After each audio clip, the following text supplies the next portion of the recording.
पंढरीची वारी पंढरीची वारी आहे माझे घरी आणि कन करी तीर्थव्रत व्रत एकादशी करीन उपवासी गायीन अहर्निशी मुखी नाम नाम विठोबाचे घेईन मी वाचे बीज कल्पांतीचे तुका म्हणे व्रत एकादशी करीन उपवासी गायीन अहर्निशी मुखी नाम विठ्ठल विठ्ठल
पंढरीची वारी आहे माझे घरी आणि कन करी तीर्थव्रत व्रत एकादशी करीन उपवासी गायीन अहर्निशी मुखी नाम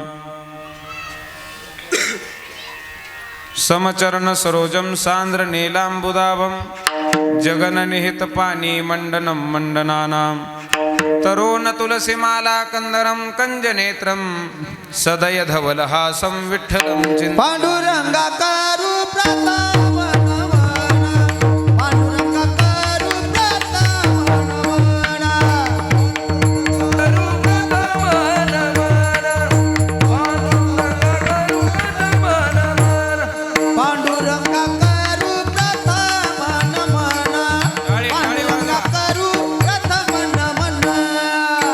पांडुरंगा करू प्रथम नमन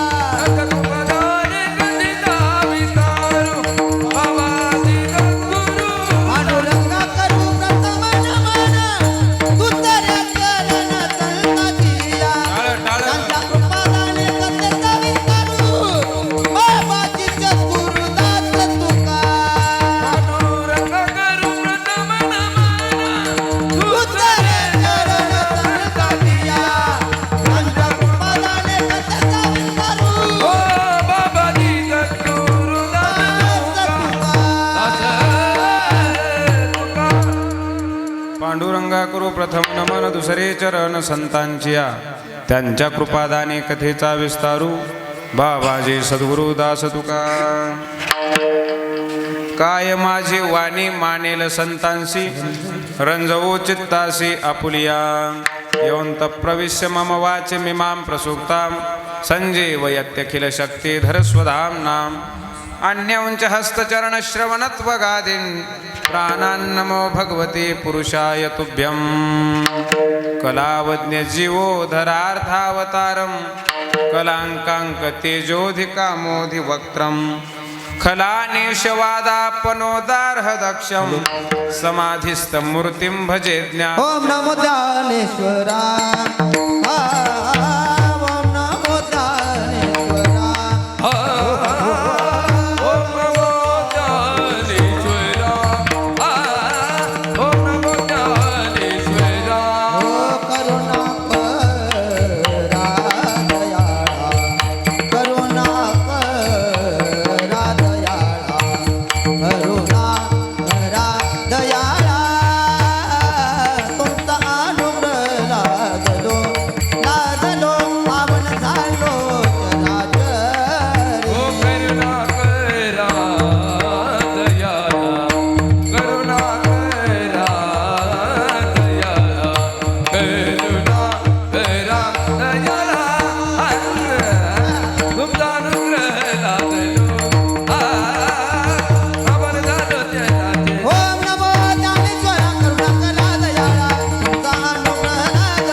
नमो ज्ञानेश्वरा करुणा करा दयाळा तुमचा अनुग्रह लादलो पावन झालो चराचरी नमो सद्गुरु तुकया ज्ञानदीपा नमो सद्गुरु सच्चिदानंद रूपा नमो सद्गुरु भक्त कल्याण मूर्ती नमो सद्गुरु भास्करा पूर्ण कीर्ती सेवे लागी सेवक झालो तुमच्या लागलो निज चरणा आहो स्वामी तुकया देवा यावरी न करावा अव्हेर संपाद ज्ञानंच विधाय भक्ती विलोकितो येन समाधिराज वैराग्यवंतं सुविचारयुक्तं नमामि जोगं शिरसा गुरुंतं जयांची केली स्मरण होय सकळ विद्यांचे अधिकरण तेची वंदो श्रीचरण श्री गुरूंचे ते नमस्कारुणी आता प्रस्तुत कीर्तन रूपी सेवेकरिता निवडलेला अभंग संत हृदय सम्राट ज्ञानेश प्रिय तुकोबाराय यांचा हा 3 चरणाचा उत्कृष्ट असा अभंग आहे। या अभंगातून महाराज पंढरपूरच्या वारीची मीमांसा आणि काही तीर्थाची आणि व्रताची मीमांसा आजच्या अभंगामध्ये करतात। विठ्ठल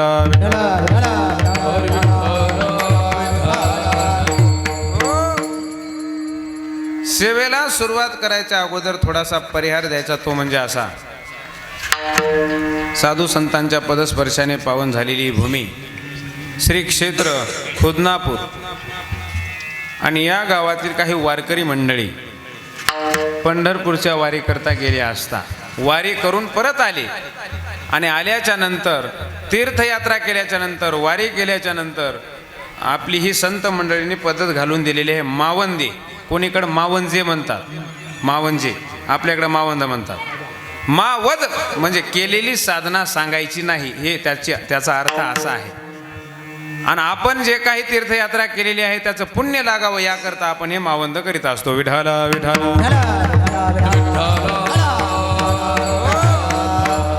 गावरान भाषेत सांगायचं झालं तर तिकडं महिनाभर आपण खाल्लं मग इकडं आलेल्याला खाऊ घालायचं, याचा अर्थ मावंद। विठ्ठल विठ्ठल त्या मावंद्याच्या निमित्ताने समस्त गावकरी मंडळीच्या वतीने ते वारकरी मंडळीच्या वतीने ही सेवा माझ्याकडे आलेली आहे।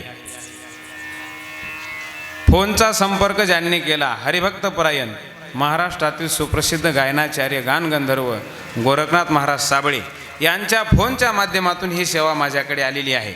आपल्यातल्या चोपदारांनी त्याला सांगितलं महाराज लावा तुम्ही तुमच्या आकाराने, काय अडचण नाही। पहा मग अगोदर काय नियोजन नव्हतं कीर्तनाचं, चालतं म्हणजे धावत्या वेगामध्ये कीर्तनाचं हे नियोजन झालेलं आहे। गोरखनाथ महाराजांचा फोन आला। आता तुम्ही म्हणसाल महाराज तुम्ही गोरखनाथ महाराजांचं नाव कसं काय घेतलं, गावात आमच्या कीर्तन आणि नाव तेच घेतलंय, गावकरी आम्ही। अहो तुम्ही सगळ्यांना जर फोन केला असता तर लागला असता का चोपदार? सगळ्याचा फोन लागत नाही, त्याच्यामुळे तुम्ही सगळ्या गावाच्या वतीनं नेतृत्व त्यांच्याकडे दिलं म्हणून त्यांनी फोनच्या संपर्कातून नित्यनेमच चालू होता माझा गोरख महाराज, नित्यनेम चालून 9:30 वाजता फोन आला, म्हणले महाराज खुदनापूरला म्हणले मावंद्याचं कीर्तन करावं लागतं। माझं गाव इथून 60 किलोमीटर आहे। तितक्या फास्ट घाईमध्ये 11 वाजेपर्यंत गोरखनाथ महाराजाला गाठलं, म्हणलं टोळी मुकदम आधी धरू द्या म्हणलं, मग होईल काय व्हायचे ते। त्यांच्यासोबत येण्याचा योग आला, पहिल्यांदाच तुमच्या गावामध्ये येण्याचा योग आहे। निमित्त मावंद्याची कीर्तन सेवा समस्त वारकरी मंडळीच्या वतीने हा कार्यक्रम ठेवलेला आहे। किती वारकरी होते? 60-65 अशा पद्धतीचे वारकरी। गाव छोटूसच आहे पण वारकरी बरेच, म्हणजे घर परत एक वारकरी गेला काही। मोठमोठाले गाव आहेत, 5-5 हजार लोकसंख्या आहेत, तिथं 10 आणि 5 वारकरी कुठं वारीला जातात। पण आपल्या गावाचा आदर्श घेण्यासारखा आहे, प्रत्येक घरातून एक वारकरी गेला। विठ्ठल विठ्ठल त्या निमित्ताने ही सेवा माझ्याकडे आलेली आहे। आजची ही कीर्तन रूपी सेवा गुरुवर्य गाथा मूर्ती बाबांची सेवा आहे। मृदंगाचार्य मृदंग सम्राट माऊली महाराज कदम नानखेडकरांची सेवा आहे। सेवेकरिता उपस्थित मंडळी महाराष्ट्रातील दिग्गज कलाकार गुणीजन मंडळी उपस्थित आहेत। सर्वांचे नाव मला काय माहीत नाहीत, पण गंधर्वासारखे गाणारे आहेत, चंद्र सूर्यासारखे वाजवणारे आहेत, ऐकणारे परीक्षितीसारखे आहेत, पण सांगणारा सुखाचार्य नाही हे ध्यानात ठेवा। विठ्ठल विठ्ठल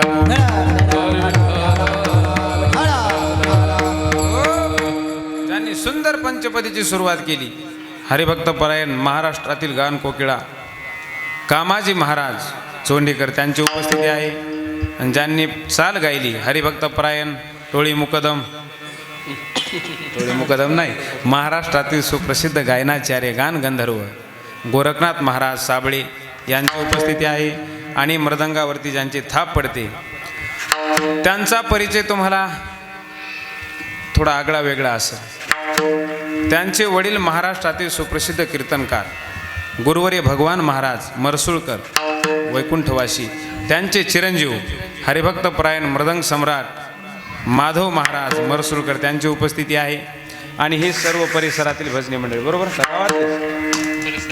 परिसरातील ही सर्व भजनी मंडळी, गावातले काही परिसरातले काही असो. जगद्गुरु तुकोबारायांच्या कीर्तनात 14 टाळकरी होते, त्यातल्या निम्मे तरी आपल्याला आहेत.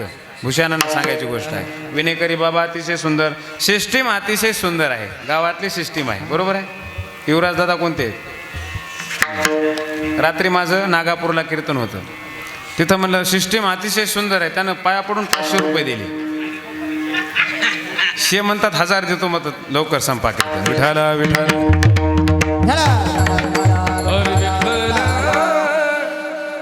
आपल्या समोर कीर्तनाचं चॅनल, आपले लाईव्ह कीर्तन व्हायला बघा, सगळा महाराष्ट्र कीर्तन ऐकायला.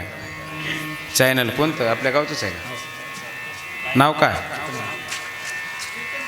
कीर्तनवाणी यूट्यूब चॅनल, तेही सुद्धा या ठिकाणी उपस्थित आहेत. भक्तिमती माता भगिनी, भक्तिमान्य पुरुष वर्ग, सर्व वारकरी मंडळीच्या उपस्थितीमध्ये जशी सद्गुरू महाराज आपल्याला नियोजित वेळेमध्ये जशी बुद्धी देतील त्या पद्धतीने बोलण्याचा प्रयत्न करायचा. पाहुणे मंडळी भरपूर आलेले आहे, साळवा, घोळवा, मरसूळ, अजून धामणगाव, कोर्टा, नालेगाव, हे सर्व वारकरी या ठिकाणी उपस्थित झालेले आहेत. वारकऱ्यांच्या चरणी साष्टांग नमन करायचं आणि सेवेला सुरुवात करायची. विठाला विठाला. पुंडलिक वरदा हरिनाथ भगवानी. बसलेल्या मंडळीला माझी एवढीच विनंती आहे, वेळ कमी आहे, कमी बॉलमध्ये जास्त रन काढायचे आहेत आपल्याला. ज्या ज्या वेळेला विठ्ठल विठ्ठल भजन होईल, बरं का अमृतराव मामा, विठ्ठल विठ्ठल भजन होईल त्या त्या वेळेला सर्वांनी हातानं टाळ्या वाजवायच्या. लक्ष देऊन ऐका, हातानं टाळ्या आणि मुखानं जांभाळ्या. जांभाळ्या नाही द्यायच्या, मुखानं देवाचं चिंतन करायचं. विठ्ठल विठ्ठल.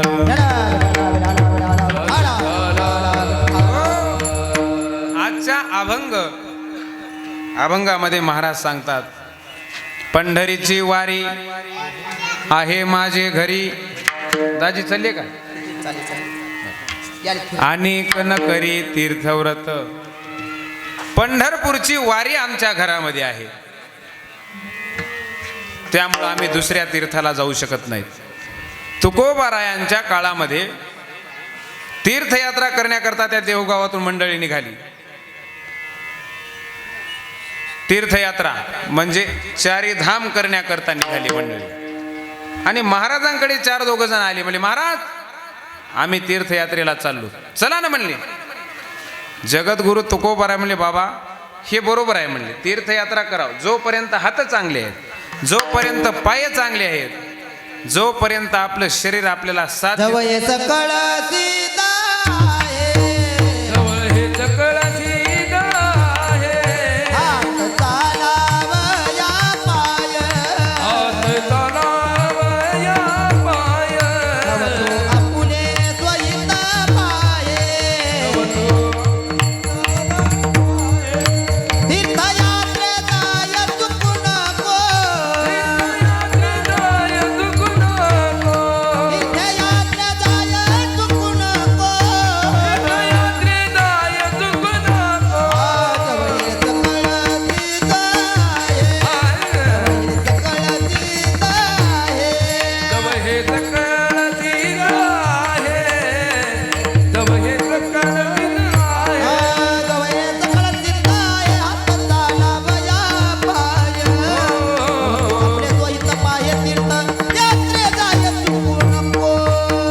सकळ सिद्ध आहे, अतिशय समर्पक प्रमाण.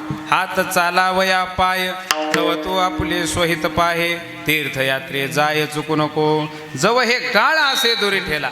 जोपर्यंत हे काळ आपल्यापासून लांब आहे, हात चांगले आहेत, पाय चांगले आहेत, तोपर्यंत म्हणले तीर्थयात्रा चुकू द्यायची नाही, वारी चुकू द्यायची नाही. प्रत्येक जणांना गेलं पाहिजे, चांगलं आहे. मग ते म्हणले महाराज तुम्ही चला ना आमच्यासोबत तीर्थयात्रेला. अरे आलो असतो, तीर्थयात्रेला मी आलो असतो, पण मला बंधन आहे आणि त्या बंधनामुळं मला आमचं घर सोडून आम्हाला त्या तीर्थयात्रेला येता येत नाही. मग काही सुज्ञ ऐकणारी मंडळी म्हणले महाराज कोणतं बंधन आहे तुम्हाला, कोणतं बंधन आहे म्हणल्याबरोबर जगद्गुरु तुकोबारायांनी आजच्या सेवेकरता आपण अभंग निवडला, त्याच्या पहिल्या चरणामध्ये उत्तर पंढरीचे वारी आहे माझे घर. पंढरीचे वारी आहे माझे हरीची वारी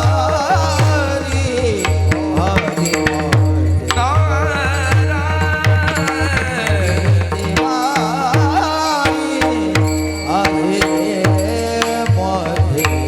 पंढरीचे वारी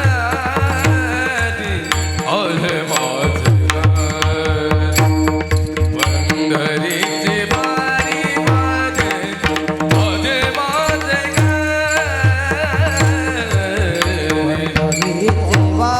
पंढरीचे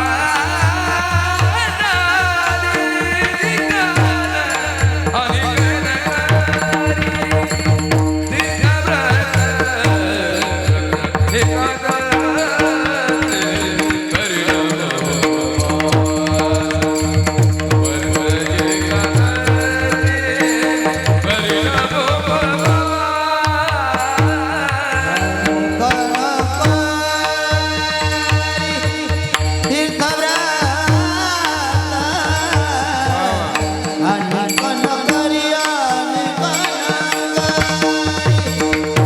माझे माझे माझे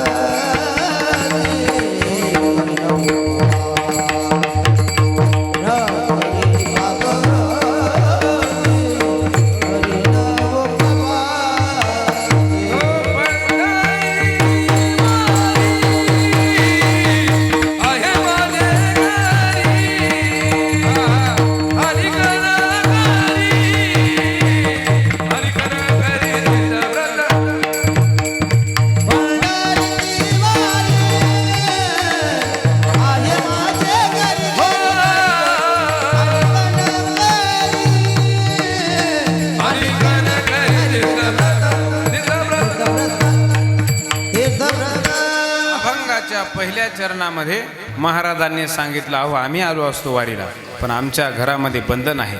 आमची 8 पिढ्यापासून पंढरपूरची वारी आहे. पंढरीची वारी आहे माझे घरी, त्यामुळं अनेक न करी तीर्थ, दुसरं तीर्थ आम्हाला करता येत नाही. विश्वांबर बाबापासून चालत असलेली ही वारी, 8वे पूर्वज होते जगद्गुरु तुकोबारायांचे विश्वांबर बाबा. एवढी निष्ठा त्या वारीवर, पंढरपूरच्या वारीवर विश्वांबर बाबाची एवढी निष्ठा. खरंच हे महात्मे होऊन गेले मंडळी, यांची एवढी निष्ठा होती वारीवर. आज तशी निष्ठा राहिलेली नाही. आज निष्ठा निष्ठी झाली. थोडं पाऊस पडू द्या तेव्हाच खरे ओरिजिनल वारकरी कळतात. वारीवर पाऊस पडू द्या लगेच गाव गाठतात काय काय वारकरी. तसं आपल्याला भेद करायचा नाही. ही वारी अशी आहे, या वारीमध्ये हौशे, नवशे, गौशे नाना प्रकारचे भेटतील आपल्याला. नाही नाही इथं कोणी नाही बरं का, इथं हाडामासाचेच वारकरी आहेत सगळेजण.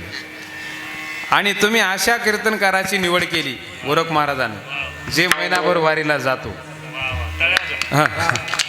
नाही तर काय काय कीर्तनकार वारीला जाताना इकडे गोष्टी आणतात, वारी केली पाहिजे, एक नंबर, वारी केल्याच्या नंतर असं होतंय, वारी केल्याच्या नंतर तसं होतंय, हे वारीमध्ये पुंजाने उचलू लागला हळदीमध्ये. असे काय काय कीर्तनकार झाले. लोका सांगे ब्रह्मज्ञान आपण कोरडे पाषाण.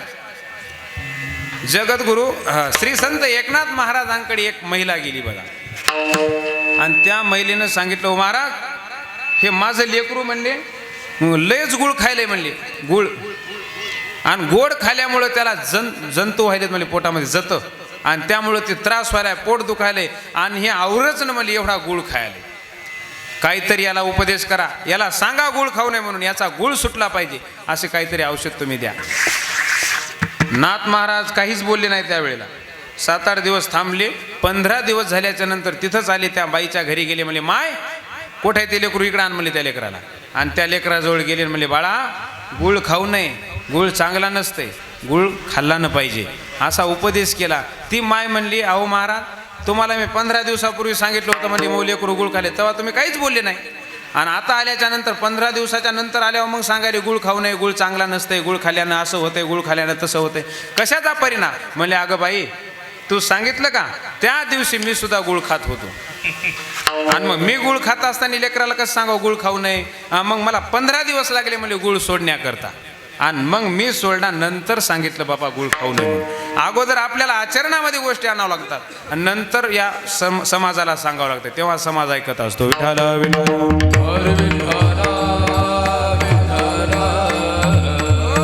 आपला मुद्दा होता, जगद्गुरु तुकोबाराने सांगितलं, विश्वंभर बाबापासून आमची वारी चालत आलेली आहे, आणि तेव्हापासून ही पद्धत, हे बंधन आमच्या घरी असल्यामुळं आम्हाला दुसरं व्रत तीर्थ करता येत नाही, दुसरं तीर्थही करता येत नाही, व्रतही करता येत नाही. त्यामुळं, आणि पंढरपूरच्या वारीचं एवढं महात्म्य आहे, सर्वांना तुम्हाला माहीत आहे किती महात्म्य आहे. या पंढरपूरमध्ये फक्त पाऊल ठेवला तर मोक्ष आपल्याला मिळण्याची शक्यता. मिळालंच हे धरा बरं. एखादं म्हणेल पाऊल ठेवल्यावर कसा मोक्ष आहे, तुका म्हणे मोक्ष विठोबाचे गावी, फुकाचे लुटावे भांडारे ती. विठोबाचं गाव ते म्हणजे जंबू या दीपा माझी, एक पंढरपूर गाव, धर्माचे नगर देखा, विठू पाटील त्याचे नाव. ते पंढरपूर गाव आहे, आणि त्या पंढरपूर नावाचं गाव, आणि त्या गावात फक्त पाऊल जरी ठेवला तरी आपल्याला मोक्ष मिळाला. पंढरपूरच्या वारकऱ्यांचा अधिकार एवढा आहे, जे वारकरी आहेत ते मोक्षाचे. पंढरीचे वारकरी,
वारकरी ते अधिकारी मोक्षाचे. मोक्षाचे अधिकारी कोण आहेत? मोक्ष म्हणजे पुन्हा जन्मन नाही आणि पुन्हा मरण नाही. मोक्ष, मुमुक्षुला मोक्ष. मुमुक्षु म्हणजे काय? ज्याला मोक्षाची इच्छा आहे त्याला मुमुक्षु म्हणतात. हे भक्तीचा वर्ग आहे. मुमुक्षु एक भक्तीचा आहे. मुमुक्षु ज्याला मोक्षाची इच्छा आहे त्याला मुमुक्षु म्हणायचं. आणि मोक्ष कशाला म्हणायचं? पुन्हा जन्माला न येणे आणि पुन्हा न मरणे. जन्मालाच नाही आल्यावर मरल कुठून? जे जन्मला त्याला मरावं लागणार, पण जो जन्मालाच नाही आला त्याला भगवंत आपल्या जवळ जागा देत असतो, त्याला मोक्ष म्हणायचं. विठ्ठल विठ्ठल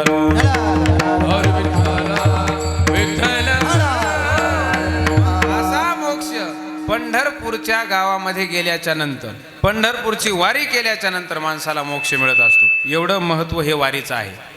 संतांनी वर्णन केलं. अगोदर म्हणले तुम्ही काय करा, त्या देवाचं दर्शन घ्या. पहिली स्टेप बरं का, मी शेवटची स्टेप सांगितली, पाऊल टाका फक्त.